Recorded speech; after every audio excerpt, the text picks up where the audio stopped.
ये सब क्या हो रहा है? विद्रोह की तैयारी?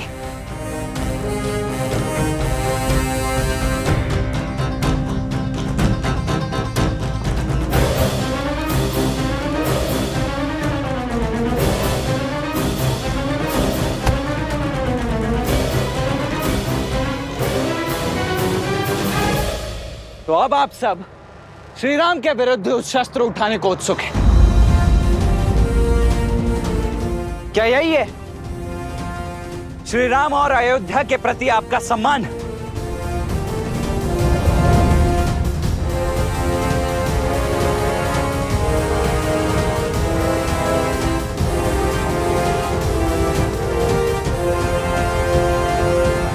हम विद्रोह नहीं कर रहे हैं, हम राजभक्ति निभा रहे हैं। देखिए कुमार, हम आज भी आपका सम्मान करते हैं, रघुकुल का मान रखते हैं। जिस धर्म के लिए रघुकुल के ऋणी हैं, वही ऋण उन बालकों ने हम पर चढ़ा दिया है। धर्म कहता है आने वाले पूर्णिमा तक हम अपने नए राजा का साथ दें। अतः आपसे विनती है, आप भी तनिक अपनी प्रजा पर विश्वास कीजिए। अपने राजा की ढाल बनना यदि आपकी इच्छा है, तो अपने राजा की आज्ञा का पालन करना मेरा कर्तव्य है। उन दोनों ऋषि कुमारों ने हमारे अश्व और मेरे छोटे भाई शत्रुघ्न का अपहरण किया है। अब या तो आप हमें वो अश्व और शत्रुघ्न लौटा दीजिए, अन्यथा युद्ध के लिए सज्ज हो जाइए।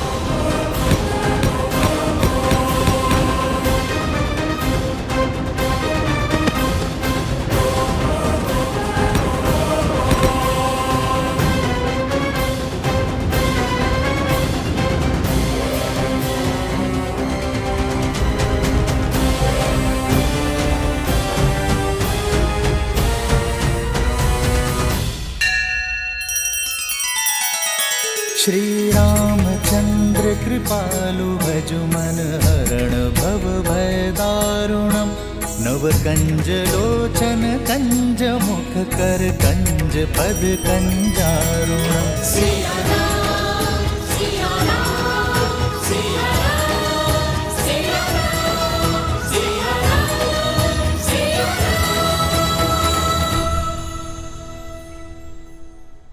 हमने आपसे पहले भी कहा था, महाराज और युवराज यहाँ नहीं है, वे किसी उद्देश्य पूर्ति हेतु बाहर गए हैं।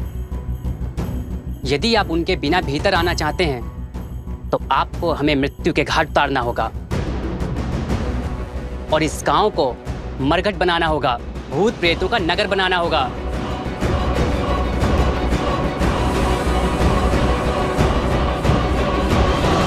माता, जब आपकी माता ने आपकी प्रतिमा को यज्ञ में विराजमान देखा तो वो भाव विभोर हो उठी। माता, वो आंखों में आंसू लिए कहने लगी कि प्रभु श्री राम को पहचानने में भूल हुई उनसे। प्रभु श्री राम को जिसने नहीं जाना उसने कुछ नहीं जाना। माता, ये बात तो उचित कही उन्होंने। माता, शीघ्र ही अयोध्या आपको पुनः पाने का सौभाग्य पाएगी माता।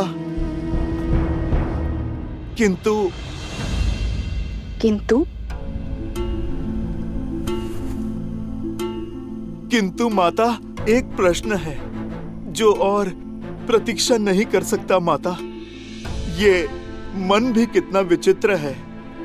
दुर्भाग्य पर संदेह नहीं करता और सौभाग्य पर विश्वास नहीं करता।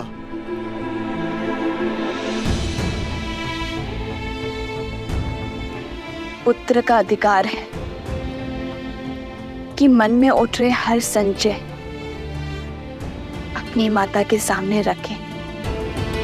बताओ पुत्र, क्या शंका है तुम्हें?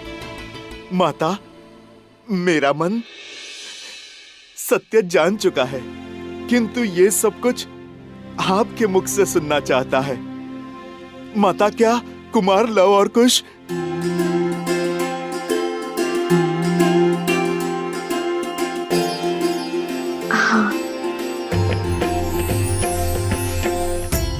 कुछ मेरे ही पुत्र श्री राम के तने रघुकुल के वंशज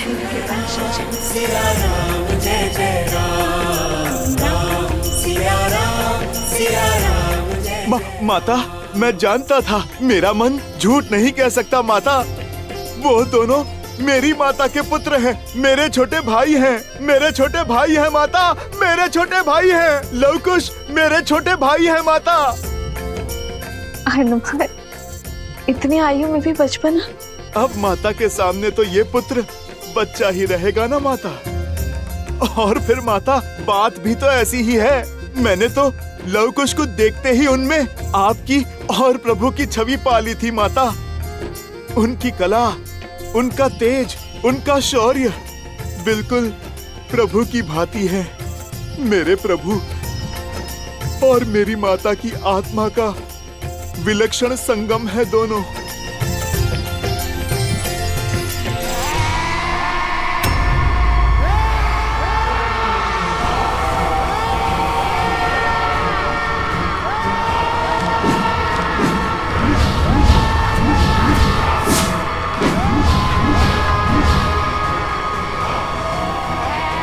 मैं इनके सामने अधिक देर तक नहीं टिक पाऊंगा कुश। इनकी चीखों के सामने मेरी सुध खो रही है।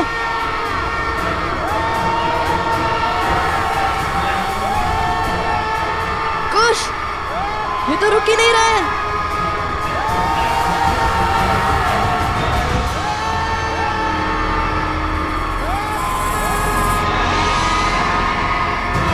दिव्यास्त्र का उपयोग कीजिए भैया। मुनिवर ने हमें इन्हें जीवित करने के लिए भेजा था, इन्हें मारने नहीं। मिल गया उपाय। हनुमान, संभालो स्वयं को। माता, मैं क्या करूं? मन उल्लास के सागर में गोते खा रहा है। उन्हें यहाँ वन में नहीं, वहां महलों में होना चाहिए। राजकुमारों के भांति जीना चाहिए माता। समर्पण से बोए और प्रेम से सींचे दाम्पत्य को खंडित करने का साहस कहां से लाती है नियति? क्या मैं अयोध्या के कल को आज उनके पिता के सम्मुख नहीं ले जा सकता माता? क्या प्रभु और आपके पग में पड़ी वियोग की बेड़ियों को मैं नहीं काट सकता माता? हनुमान, जब मेरा तप पूर्ण होगा तो मेरे प्रभु श्री राम मुझे और मेरे पुत्रों को ढूंढने अवश्य आएंगे। भगवान वाल्मीकि और अन्य मुनिवर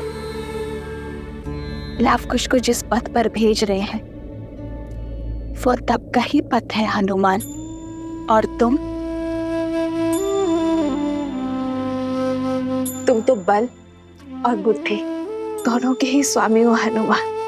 तुम्हें कुछ समझाने या बताने की आवश्यकता नहीं है। जो उचित लगे वो करो। जब लवकुश का जन्म हुआ था तो शत्रुघ्न भैया यहाँ आए थे। तब मैंने उनसे कहा था, सूर्यवंश के इन सूर्य का तेज अयोध्या तक नहीं पहुंचना चाहिए। आप किसी से कुछ नहीं कहेंगे भैया, किंतु तुम्हें कोई आज्ञा, कोई आदेश नहीं दूंगी, क्योंकि मेरे पुत्र हनुमान का निर्णय अनुचित हो ही नहीं सकता। माता, आपने मुझे डाल दिया ना धर्म संकट में। मेरा मन कहता है कि अभी प्रभु को सब सत्य बता दूं, किंतु धर्म तपस्या भंग करने का मैं अपराध नहीं करना चाहता माता।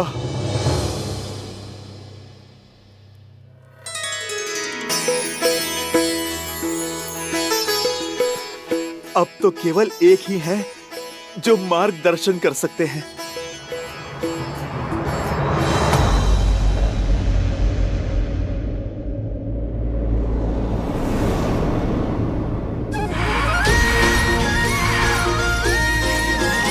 किंतु तुम्हें कैसे ज्ञात हुआ कि उनकी शिखा बांधने से वे शांत हो जाएंगे? इतना भी अज्ञानी नहीं हूं मैं भैया। भूल गए भैया, बालपन में जब बालपन? अरे अर्थात जब और भी छोटा था, तब यज्ञोपवीत संस्कार के समय मैंने उपहास में सोमकर्ण की शिखा खोल दी थी। तब माता ने बताया था, शिखा ऊर्जा को शीश चक्र को चारों ओर केंद्रित करती है, व्यक्ति को उच्च चेतना और दिव्य ऊर्जा से जोड़ती है। इसे खोलकर रखने से ऊर्जा अधिक स्वतंत्र रूप से प्रवाहित हो सकती है और बांधने से रुक सकती है, जिससे व्यक्ति का मन और मस्तिष्क भी स्थिर हो जाता है। अति उत्तम। चलो, कुछ तो पाठ स्मरण है तुम्हें।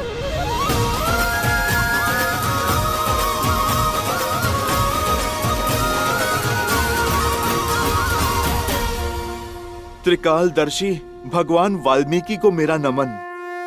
आ गए हनुमान? भला मैं आपकी पुकार को अनसुना कैसे कर सकता हूँ? आप मेरे आने का कारण तो जानते ही हैं। लव और कुश अयोध्यापति श्री राम के पुत्र हैं, किंतु संसार को ये सत्य बताने का समय अभी नहीं आया, क्योंकि आप उन्हें किसी बड़े उद्देश्य की पूर्ति के लिए सज्ज कर रहे हैं, जैसी आपकी इच्छा। किंतु मैं एक आज्ञा आपसे अवश्य चाहूंगा। आप मुझे मना मत कीजिएगा। साक्षात शिव के अंश को कैसे मना कर सकता हूं? यदि तुम्हारे मन में कोई इच्छा जागृत हुई है तो वो सर्वथा आवश्यक ही होगी। बोलो, क्या चाहते हो?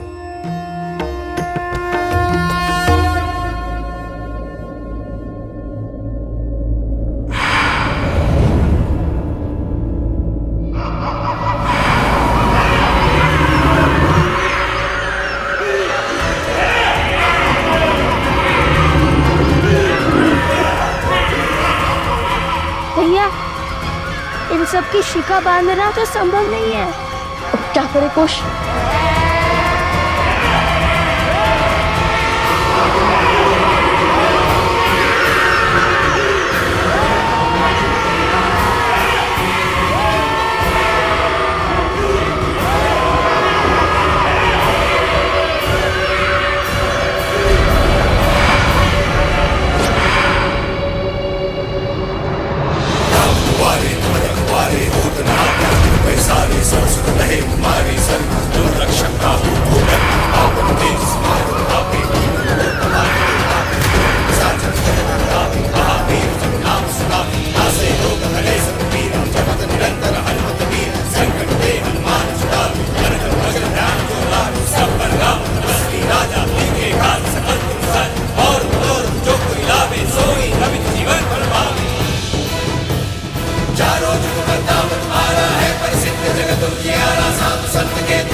हनुमान जी, अवश्य ही अश्वमेध का अश्व लेने आए होंगे। भागो कुश। अरे ऋषि कुमारो, रुकिए।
लवकुश मेरे ही पुत्र है, श्री राम के तने, रघुकुल के वंशज। आगे मत बढ़ना, अन्यथा अपने बाण से छल्ली कर देंगे हम। भैया मिथ्या नहीं कहते। रुक जाइए हनुमान जी।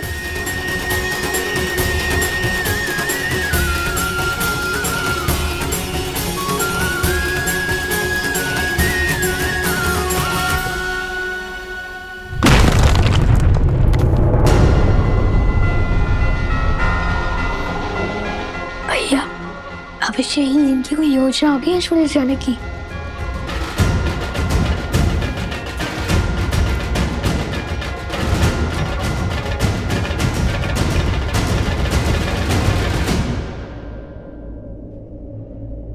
यदि आप अश्वमेध के अश्व को लेने आए हैं तो लौट जाइए। उसे ढूंढने में अपना समय व्यर्थ मत कीजिए। उचित कहा भैया। सुना है आप अमर हैं, कदाचित इसलिए बहुत समय है व्यर्थ करने के लिए। समय व्यर्थ करने वालों को एक दिन समय स्वयं व्यर्थ कर देता है। वैसे मैं यहाँ पर अश्व के लिए नहीं आया हूँ। मैं तो प्रभु श्री राम का सेवक हूँ, सैनिक नहीं। बिना इच्छा मैं नहीं लड़ता। तो फिर आप यहाँ क्यों आए? आप दोनों की सहायता करने। आप दोनों माता सीता की खोज में निकले हैं ना? उनका तो पुत्र मैं भी हूँ। आप दोनों का हाथ बटा दूं? तो श्री राम को हरा कर हमारे प्रश्नों का उत्तर देने के लिए बाध्य करेंगे, उनका साथ छोड़कर हमारा हाथ थामेंगे, प्रभु की सेवा से मुंह मोड़ेंगे। जब आप दोनों प्रभु श्री राम के समक्ष खड़े होंगे, मैं वचन देता हूँ, तब ना तो किसी का साथ दूंगा और ना ही हाथ थामूंगा। प्रभु राम की सेवा हो या फिर माता सीता की सेवा, वो दोनों एक ही तो हैं मेरे लिए। ठीक है, आप हमारे साथ आ सकते हैं। पहले बताइए, इस सहायता के बदले में क्या चाहिए आपको?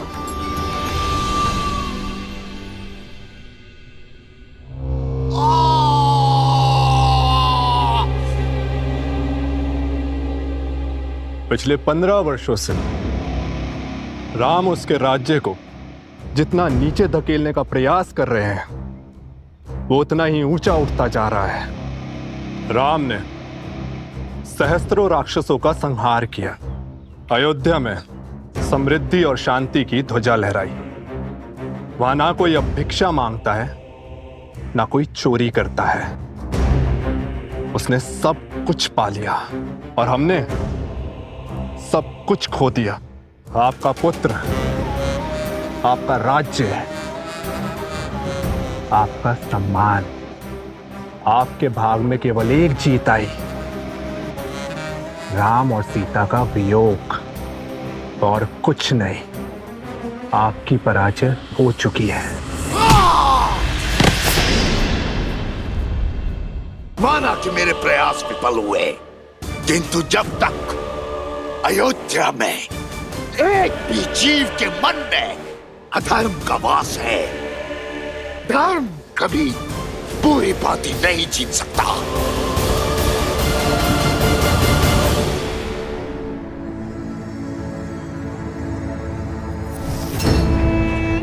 सत्य अनेक अर्थी नहीं होता है, उसका केवल एक ही अर्थ होता है, एक ही रूप होता है, एक ही स्वरूप होता है।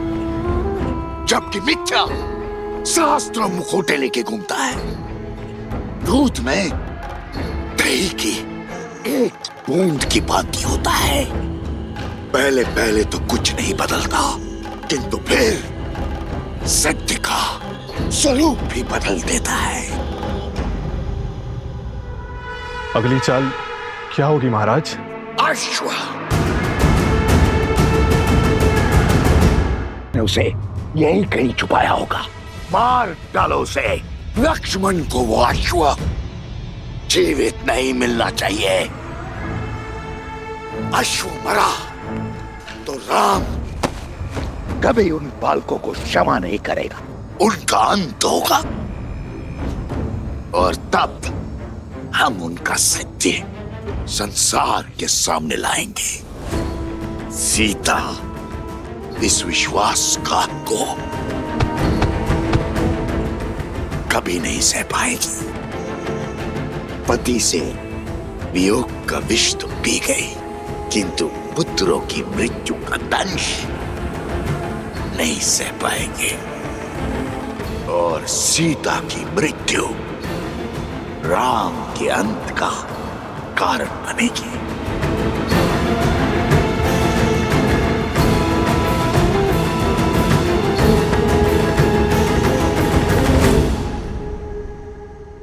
असुर की क्या दशा हुई थी?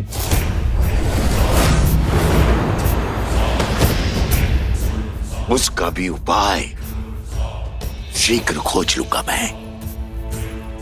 तुम जाओ और लक्ष्मण से पहले उस आशु को खोजो। जाओ।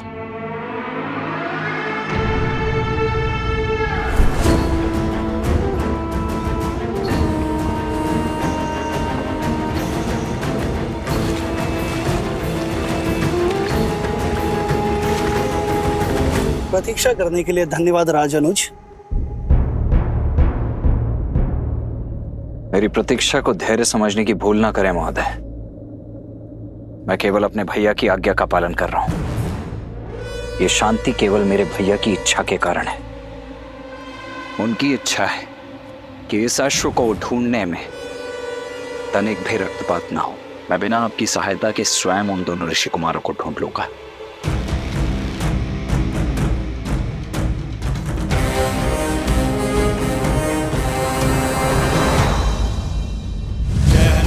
जय हनुमान जय हनुमान जय हनुमान जय हनुमान जय हनुमान जय हनुमान जय हनुमान। दुर्गम काज जगत के जेते, सुगम अनुग्रह तुम्हारे तेते। इस सहायता के बदले में क्या चाहिए आपको? और अब उत्तर भी दीजिए। हनुमान जी, अति उत्तम। इनकी गोद में 100% सुरक्षित हो। जय सिया राम। अरे ये बालक तो जाग रहा है। किंतु आपने हमें बताया नहीं कि सहायता के अवैध में आपको क्या चाहिए। क्या आप दोनों ने वो गीत गाना छोड़ दिया? क्या? राम कथा।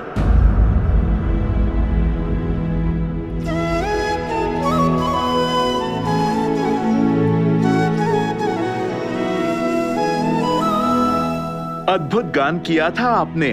एक बार पुनः मेरे लिए उसका गान करें। कदापि नहीं। प्रभु श्री राम और माता सीता के प्रति हमारे मन में श्रद्धा और समर्पण अडिग है। इसलिए जब तक हम अपने प्रश्नों का उत्तर नहीं पा लेते, हम राम कथा का गायन भी नहीं करेंगे।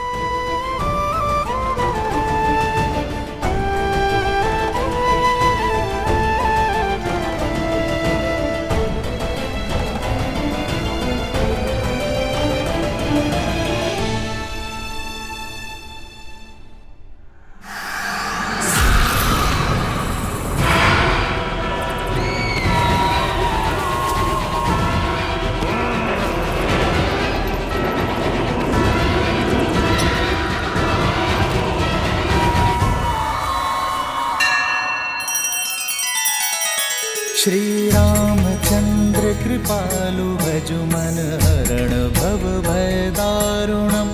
नव कंज लोचन कंज मुख कर कंज पद कंजारुणम।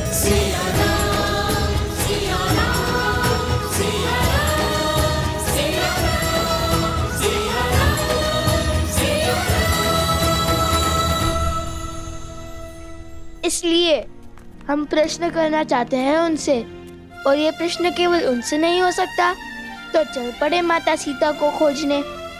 अब ये खोज शीघ्र पूर्ण होगी। तो राम कथा का गान भी तभी होगा। अद्भुत आनंद आ रहा है। हनुमान जी ने मुझे अपने शीश पर उठा रखा है। आनंद, परम आनंद। हाँ, हनुमान जी, नहीं नहीं, नीचे मत रखो। आनंद आ रहा था।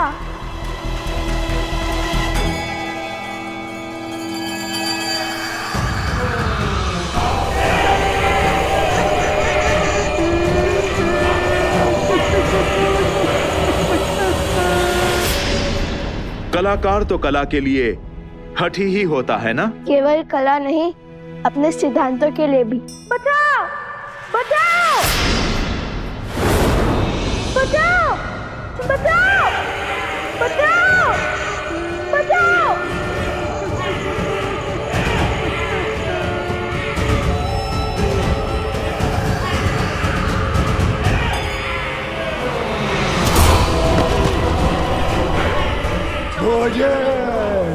अरे भोजन।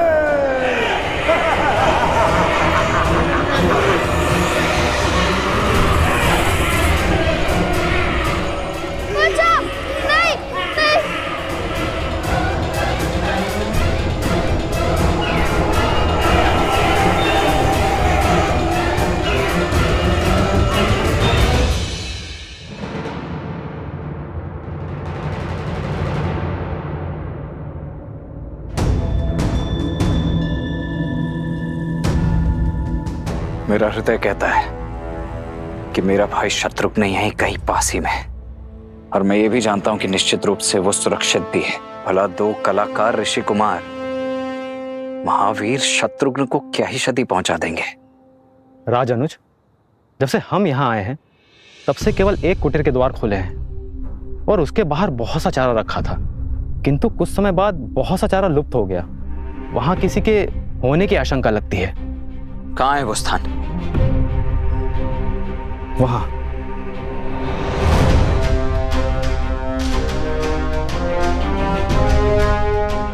ये इतना सारा चारा गौ अथवा किसी अश्व के लिए ही होता है।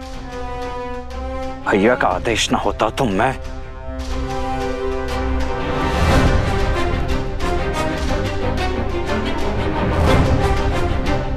हाँ, यही है। चौथी बार चारा लेकर आया है यहाँ पर।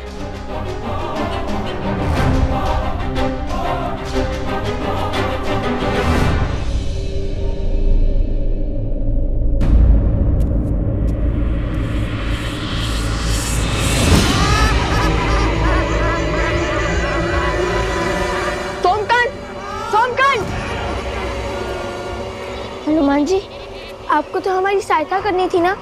कुछ हमें कुछ करना होगा।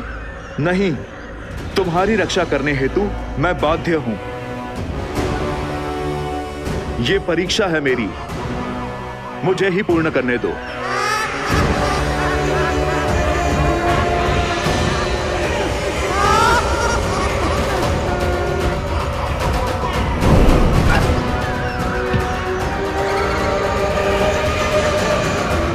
जय श्री राम।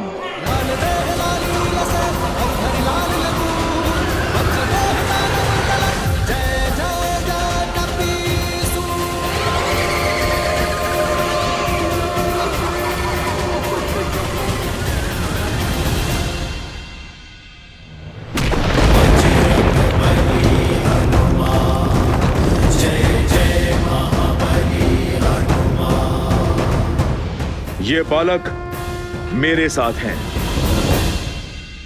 हनुमान, हनुमान, हनुमान, हनुमान। जय श्री राम। हनुमान, हनुमान, महावीर प्रभु हनुमान, महावीर प्रभु हनुमान, महावीर प्रभु हनुमान। धन्यवाद हनुमान जी, आपने मुझे बचा लिया।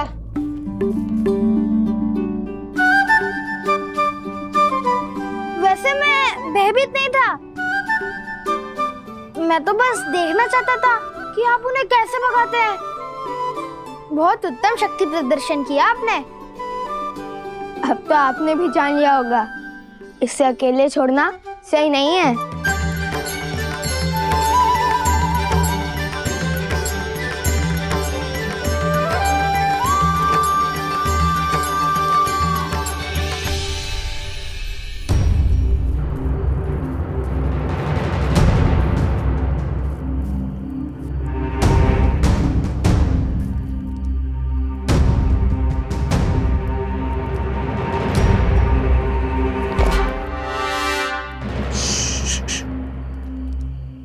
कोई भी ध्वनि नहीं होनी चाहिए।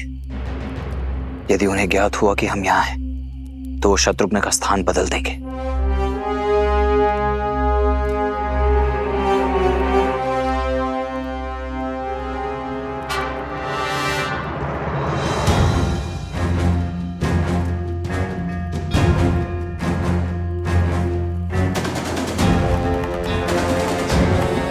असंभव। अभी कुछ ही क्षणों पूर्व तो यहां इतनी सारी घास रखी हुई थी, अभी अभी समाप्त। ये निश्चित रूप से किसी अश्व का ही भोजन है, परंतु यहां कहीं कोई अश्व दिखाई क्यों नहीं दे रहा है? मित्र, ये अश्व को खोज रहे हैं या राजनु शत्रुघ्न को?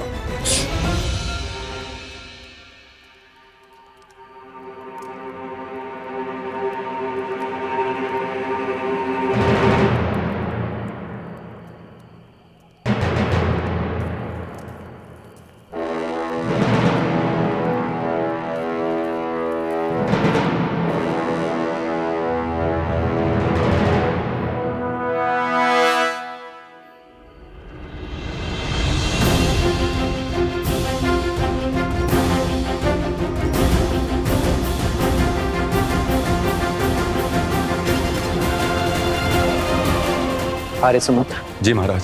सभी गुरुकुलों में शिक्षा शीघ्र ही आरंभ हो जानी चाहिए। अश्वमेध के विलंब का प्रभाव शिष्यों पर नहीं पड़ना चाहिए। जी भैया,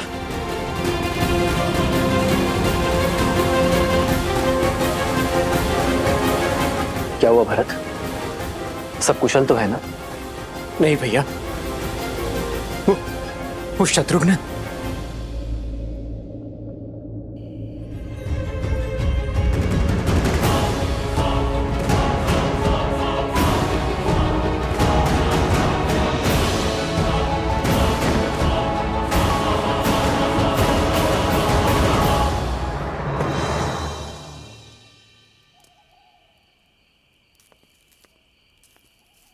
शत्रुघ्न, शत्रुघ्न,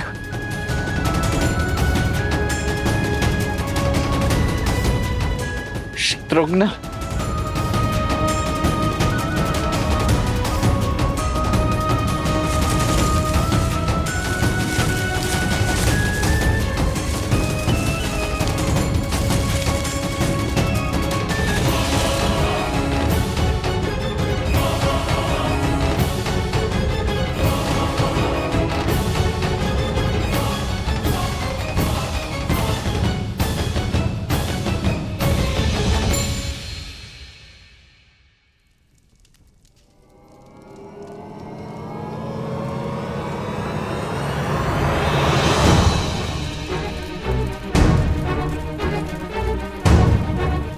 भैया ये देखिए, शत्रुघ्न का आसन।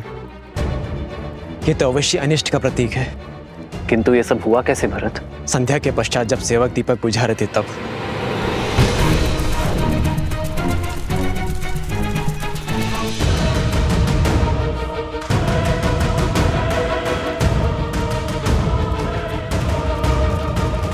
यदि कोई अनिष्ट हुआ भी है तो भी वो हमारे शत्रुघ्न को हानि नहीं पहुंचा पाएगा। हनुमान और लक्ष्मण उसे खोजने गए हैं ना? भैया, मैंने लक्ष्मण की ओर एक दूत भेजा था और उसकी कोई सूचना नहीं मिली। मेरा मन बहुत घबरा रहा है। जब तक स्वयं सूद नहीं लूंगा तब तक मेरा मन अधीर ही रहेगा। आप मुझे आज्ञा दीजिए। प्रकृति कभी सीधे संदेश नहीं देती। भिन्न भिन्न मार्गों से, भिन्न भिन्न संकेतों से हमें अपनी बात समझाती है महाराज। जी आचार्य, और उन ऋषि कुमारों का लक्ष्मण और शत्रुघ्न को आहत पहुंचाना असंभव है। यदि वो दोनों चाहते तो सम्मोहन अस्त्र का प्रभाव कर बेसु शत्रुघ्न को हानि पहुंचा सकते थे, किंतु वो लौट गए हैं। अवश्य ही कोई कारण है जो हमें ज्ञात नहीं है। भैया, ये घटना उससे भी अधिक चिंताजनक है।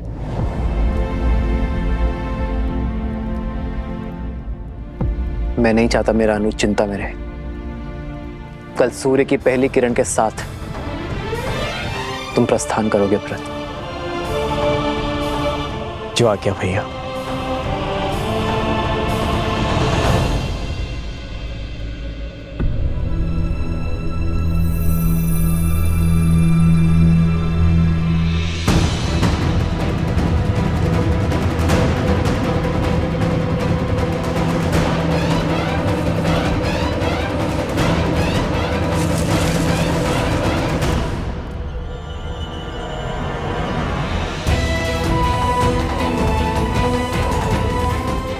शत्रुघ्न का मुकुट और धनुष।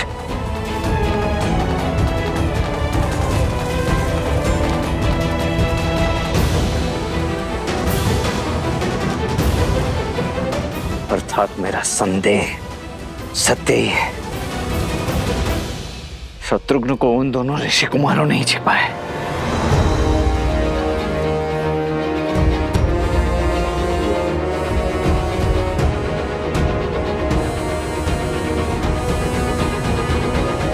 भीतर चलते हैं, कदाचित वहीं हमें इन सबको पुनः जीवित करने का और ये प्रेतों का स्वांग समाप्त करने का मार्ग मिल जाए। द्वार खोलता हूं।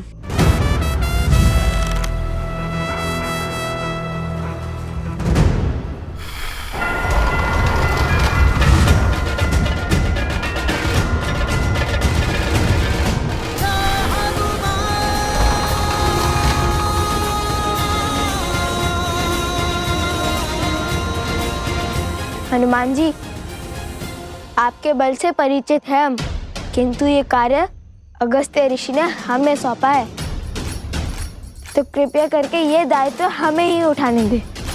मैंने तो केवल आपकी सहायता माता सीता को खोजने की कीजिए, हमारा मार्ग सरल बनाने में नहीं। जो आ गया ऋषि कुमार। आप द्वार के बाहर ही यहाँ पर अपनी दृष्टि रखिए। परंतु छोड़िए और यहाँ रुककर यहाँ की दृष्टि रखिए। ये हमारे राजा लव का आदेश है।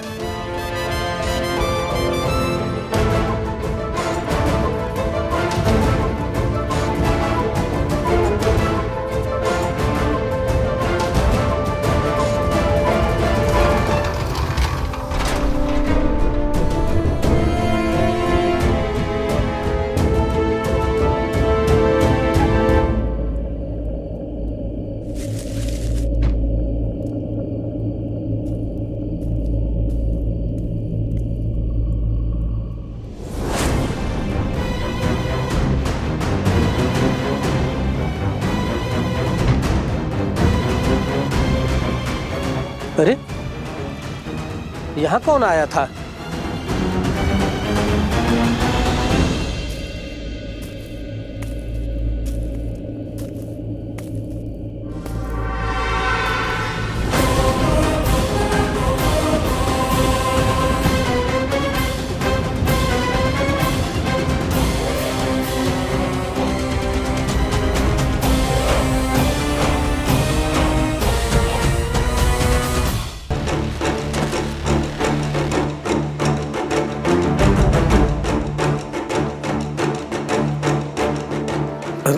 राजानुज, आप यहाँ कैसे?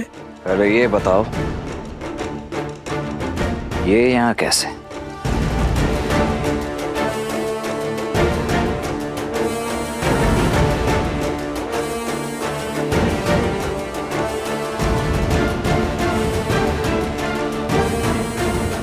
देखो, इतना तो मैं भली भांति समझ गया हूं कि मेरा भाई है यहीं कहीं, परंतु उसे छिपाया कहां गया है ये अब तुम बताओगे।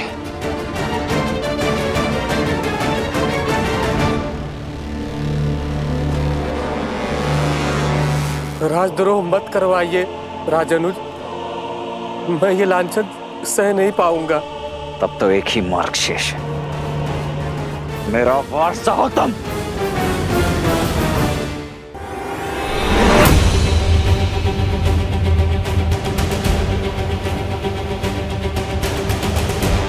अब प्रश्न केवल अश्व का नहीं, मेरे भाई राजानुज शत्रुघ्न का भी है, इसलिए आप मेरे धैर्य की परीक्षा मत लो। सत्य बताने के लिए सज्ज हो जाओ, अन्यथा मैं सज्ज हूं। मैं, ले लीजिए मेरे प्राण।